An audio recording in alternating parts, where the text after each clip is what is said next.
একটা স্টোরি বলতে পারছে না, এত হাসি। বলো। ফোনটা শুনতে পাচ্ছি না, সঙ্গে সঙ্গে চার্জ। বাবা আছে কুটি বাপিকে খুব বকেছে, খুব বকাবকি করেছে এই দুইজনকে। আমি তো কিছুই বুঝতে পারছি না গল্পের মাথা মুন্ডু। ওরে সর্বনাশ, 1 ঘন্টা ধরে আমরা এসে বসে আছি, একদিকে দাদা খুঁজেই যাচ্ছে 1 ঘন্টা। দাদা 9টা মিস কল মিতুর মোবাইলে, আমার মোবাইলে 10টা মিস কল। আমরা ফোনই ধরনি। আমরা ব্যাগের মধ্যে মোবাইল ভাইব্রেটও শুনতে পাইনি, আওয়াজ তো শুনতেই পাইনি। তাই জন্য না বললে বুঝবে না। হ্যাঁ, ঘটনাটা বলো। জানে বোঝা যাচ্ছে না। ওরা এসছে জংশন থেকে, আমি আর বাবা আগেই চলে এসেছি স্কুটিতে। তো এসে ঢুকেই তোকে দিয়ে আসতে গেল। এইবার হচ্ছে আমাকে ফোন করলো গুটিপি যে আমরা তো নৌকাঘাটে নেমে গেছি, এখন কি করবো। তা আমি বললাম নৌকাঘাটে নেমে গেছো, তাহলে ওখানেই দাঁড়িয়ে থাকো, তোমার দাদাকে আমি পাঠাচ্ছি। এবার দাদাকে যথারীতি ফোন করলাম। তারপরে আমি বললাম যে তোমরা ওখানে যাবো, অফিস সাথে আমার কথা হচ্ছে যে বর্দি ভাই তাহলে তোমরা এক কাজ করো, ওখানে টোটো নিয়ে যদি আসো কাঁঠালতলা, এখন কাঁঠালতলা কোন জায়গাটা বুঝবে না, কোন গলিতে ঢুকিয়ে দেবে, তোমরা ওখানে দাঁড়িয়ে থাকো, তোমার দাদাকে আমি ফোনে বলে দিচ্ছি ওখানে যাবে। বাদিকে আছো তো? বললো হ্যাঁ আমি বাদিকেই আছি। এবার তো বাবাকে আমি ফোনে বললাম যে হ্যালো তুমি কোথায়, মানে আমি তো নৌকাঘাটে।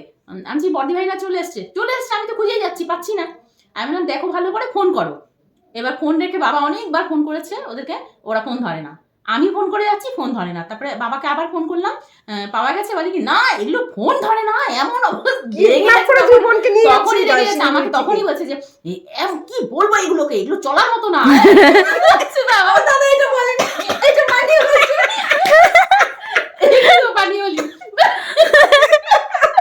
মা একটা বলতে গিয়ে বললো না, এবার ওটা বলছে কিনা জানি না, অভদ্র বলতে গিয়ে বললো না। বলছে ফোনটা তো রিসিভ করবে।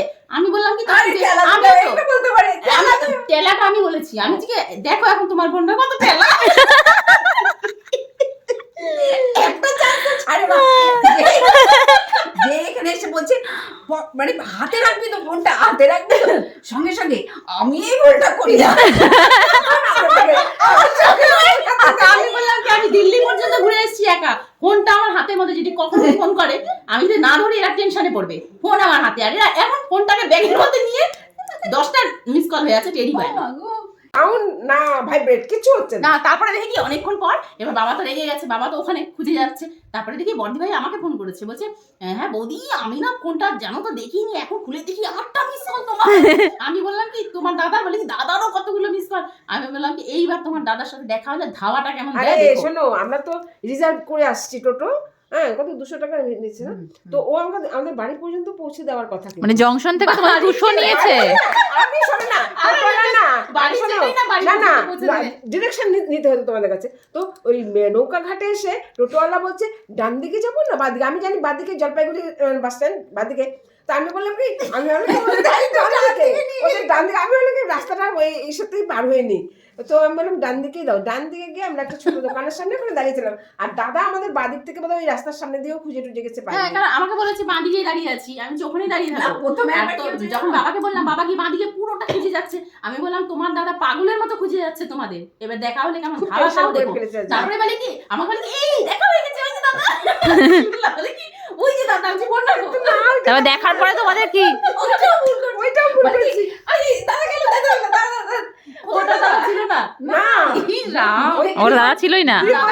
আমি ফোনটা কেটে দিলাম, দাদার সাথে দেখা হয়েছে বলে দাদা এখন আসবে, ওটা দাদার মতোই লাগছে, অনেকক্ষণ দাঁড়িয়েছে। তারপরে বেশ কিছুক্ষণ পরে আমি আওয়াজ পাচ্ছি ঘরের থেকে, রাস্তায় মানে চিল্লামিল্লি, তোর বাবার গলা, তোরা ফোনটা ই করিস না, মানে টোটোতে বোধহয় তুলে দিয়ে বাবা তালা দেয়। তারপরে দেখ মাকে উদলাবাড়ি থেকে নিয়ে আসছে, আমাদের এই কীর্তি 1 ঘন্টা ধরে ঘুরেছে রোদের মধ্যে, আজকে কি রোদ। তারপরে আমরা ঘরে এসছি, তোর মা শুনছো রসুন লাগবে, আর ফুটি বেবি সাথে বলে কি আমি না ভাবিনি, মনিও ছিল, মনিও দেখে ফুটি বলল কোন রসুন আনবে না দাদা, রসুন ছাড়াই রান্না হবে। মানে তখন দাদার জন্য দরদ ফেটে পড়ছে। আমি ঢোকা মাত্র আমি আরে এত চিল্লামিল্লি কিসের, মানে ও তো বোনদের বকা দিচ্ছে, আমি এত চিল্লামিল্লি কি, শোনো না একটু রসুন এনে দাও না গো। ফুটি বললো কোন রসুন আনবে না, রসুন ছাড়াই রান্না হবে। মনি বেচারা হতভম্ব হয়ে চলে গেল ভেতরে। তখন দাদার জন্য খুব কষ্ট হয়েছে আর কি। না সত্যি আজকে গরম ছিল, তার মধ্যে টিভি আর বপিকে দেখার পরে বাবার রিয়াকশনটা কি ছিল? না ওইটা বপ্পিকে বল।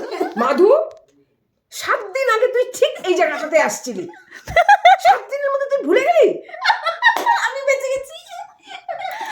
আগে বপি এসেছিল হ্যাঁ নৌকাঘাটে। 25শে ডিসেম্বর, 7 দিন না, 25শে ডিসেম্বর আসছিলাম। জানি না না, আমি 7 দিন আগে এই বাড়িতে আসিনি, আমি 7 দিন আগে নৌকাঘাটে ওই এসেছিলাম। নৌকাঘাটের জলপাইগুড়ি জায়গাটা ভুলে বাস গেছে। স্ট্যান্ড। হ্যাঁ, তো ওই জায়গাটা তো ভুলে গেছে। হ্যাঁ। যাই হোক, মানে ওই সিনটা খুব ভালো লাগছিল আমার দেখতে, যে ও দাদা যখন বকা দিতে দিতে আসে, দুই বোনের মুখে এইটুকু হয়ে আছে। সেটাই মুখে সেটাই কোনো আমাদের মেকআপ দিলে জেনারেশনে, রসুন আনতে হবে না, দেখো রসুন আমাদের ছাড়া রান্না হবে, জেনারেশন, দাদার বাবা আমাদের রান্না জেনারেশন এটাই। আমাদের পরের জেনারেশন কি এটা? দাদা না, কিছু একদম বলছে? না, একদম। দাদা কিছু বলছে, বোন চুপ করে আছে। একদম না বাবা, আমরা তো বকাই দিই না। হ্যাঁ ঘুরে ফিরে কথাটা আমার দিকেই আসবে। মানে বাবা তার দুই বোনকে বকেছে, দুই বোন চুপচাপ মাথা নত করে শুনেছে। আমার দাদা সঙ্গে সঙ্গে ওটাই বললো, আমি যদি আমার বোনকে কিছু বলি আমার মতো খ্যাঁ খ্যাঁ করে উঠবে। এটা ছিল ভালো কথা বলিনি। কিভাবে আমি বলেছি? বলেছি বিয়ে করে মহান হয়ে গেছে, বিয়ে করার পর থেকে এদিকে ভাবে এই, আমার কোনো এক্সপিরিয়েন্সই নেই, তুই করবো কিন্তু না। অর্ধেকটা বাইরে আছিস। না, না, একটু পরে। ভিতরে ঢোক।